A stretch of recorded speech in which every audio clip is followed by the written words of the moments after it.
سیدنا عمر بن خطاب رضی اللہ عنہ بیان فرماتے ہیں، اور یہ حدیث پاک صحیح البخاری میں موجود ہے۔ بیان فرماتے ہیں کہ ہم نبی کریم صلی اللہ علیہ وسلم کے پاس بیٹھے تھے، موجود تھے کہ ایک شخص وہاں پہ آیا، اور اس شخص کا لباس بالکل سفید صاف ستھرا تھا، اور اس کے بال کالے سیاہ چمکدار بال تھے اس کے۔ لیکن ہمیں تعجب اس بات سے ہوا کہ یہ شخص مدینے کا رہائشی نہیں ہے، اگر یہاں کا ہوتا تو ہم پہچان لیتے، لیکن وہ ہماری پہچان میں نہیں آ رہا تھا۔ لیکن اس کا نکھرا ہوا انداز ہمیں تعجب میں ڈال رہا تھا کہ اگر یہ شخص کہیں سے سفر کر کے آیا ہوتا تو اس کے کپڑوں پر گرد و غبار ہونا لازمی تھا، ریگستانی علاقہ، اس کے بالوں میں گرد و غبار ہونا لازمی تھا، لیکن اس کے بال چمکیلے سیاہ اور کپڑے بالکل سفید، کوئی گرد و غبار نام کی چیز نہیں ہے۔ تو اس چیز نے ہمیں تعجب میں پہلے ہی ڈال دیا تھا۔ اس سے بڑا تعجب یہ ہوا کہ وہ شخص نبی کریم صلی اللہ علیہ وسلم کے پاس آ کے بیٹھا، اور اتنا قریب ہوا، اتنا قریب بیٹھا کہ اس نے اپنے گھٹنے نبی کریم صلی اللہ علیہ وسلم کے گھٹنوں کے ساتھ لگا دی، اور اس نے نبی کریم صلی اللہ علیہ وسلم سے چند ایک سوالات کیے۔ ان میں سے ایک سوال یہ بھی تھا کہ مل احسان یا نبی اللہ، اے اللہ کے پیارے نبی صلی اللہ علیہ وسلم، احسان کیا ہے؟ یا احسان کا مطلب کیا ہے؟ یہاں پر احسان کا مطلب کہ نیکی کا اعلیٰ درجہ کون سا ہوتا ہے۔ نیک عمل ہے، ایک شخص کرتا ہے، اس کو ایک نیکی کے برابر اجر ملتا ہے، کسی کو وہی عمل کرنے کا 10 گنا اجر ملتا ہے، کسی کو 70 گنا اجر ملتا ہے، اور کسی کو تو وہی نیکی کرنے کا 700 گنا اجر ملتا ہے، اتنا اجر بڑھا دیا جاتا ہے۔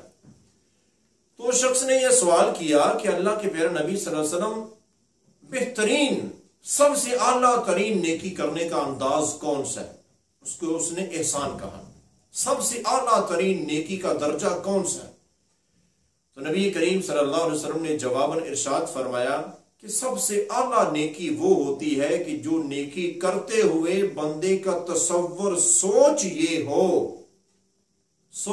ہو کہ وہ شخص اللہ تعالیٰ کو دیکھ رہا ہے، سامنے اللہ کی ذات ہے، یہ تصور ہو، اللہ کی ذات سامنے ہے اور اللہ کو دیکھ کر بندہ وہ نیکی کا کام کرے، تو وہ نیکی سب سے اعلیٰ درجے کی نیکی ہوتی ہے۔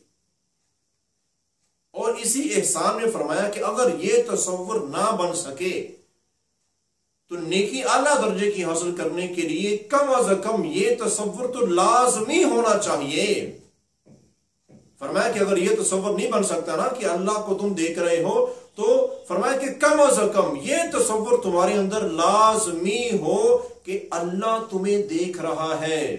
بندہ عمل کرتے ہوئے یہ تصور رکھے، یہ سوچ رکھے کہ میں کر رہا ہوں اور اللہ مجھے دیکھ رہا ہے یہ عمل کرتے ہوئے۔ اس تصور، اس سوچ، اس ذہن کے ساتھ جو نیکی کا عمل کرتا ہے، تو آپ نے فرمایا کہ یہ اعلیٰ درجے کی نیکی ہوتی ہے۔ یہ وہ شخص ہوتا ہے کہ جو ایک نیکی کر کے کئی 100 گنا زیادہ اس نیکی کا اجر حاصل کر لیتا ہے اللہ تعالیٰ سے۔ تو اس لیے نماز ہو، صدقہ خیرات ہو، کوئی بھی معاملات میں، اخلاقیات میں جو کام بھی ہم نیکی سمجھ کے کر رہے ہیں، اللہ سے اجر چاہتے ہیں، اللہ کی رضا چاہتے ہیں، تو یہ تصور کر لینا اعلیٰ ترین نیکی ہے کہ میں اللہ کو دیکھ رہا ہوں، اللہ کے سامنے کھڑا ہو کے میں یہ عمل کر رہا ہوں۔ تو بھائیو، یہ سب سے اعلیٰ نیکی کا درجہ ہے۔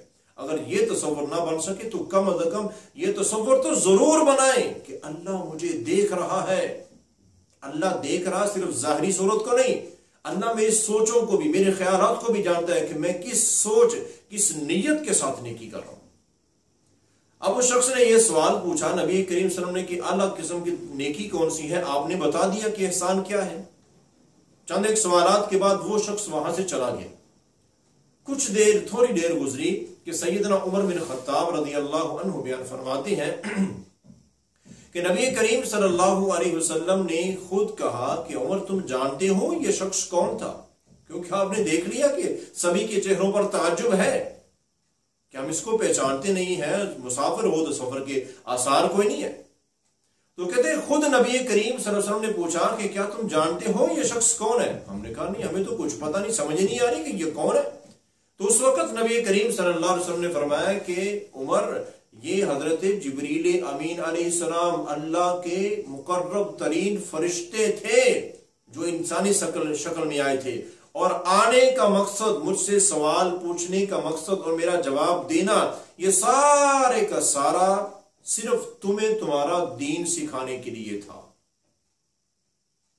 اللہ نے مقرب ترین فرشتے کو بھیجا اپنے محبوب نبی کے پاس۔ یہ سارا مکالمہ ہوا صرف کس لیے؟ کہ مومنوں مسلمانوں کو پتہ چل جائے کہ نیکی کرنے کا کون سا ایسا انداز اور طریقہ ہے جس کی وجہ سے مومن مسلمان اللہ تعالیٰ سے بے انتہا اجر پا سکتے ہیں۔ تو بھائیو، اللہ تعالیٰ خود ہمیں سکھا رہے ہیں، ہمیں سیکھنا چاہیے۔ نیک اعمال کرتے ہوئے یہ تصور بنائیں اور پھر دیکھیں کہ اللہ نیکی کا کتنا زیادہ اجر بڑھا کے عطا فرماتے ہیں۔ اللہ سے دعا ہے کہ اللہ رب العالمین ہمیں اس انداز میں سنت کے مطابق نیک اعمال کرنے کی توفیق عطا فرمائے۔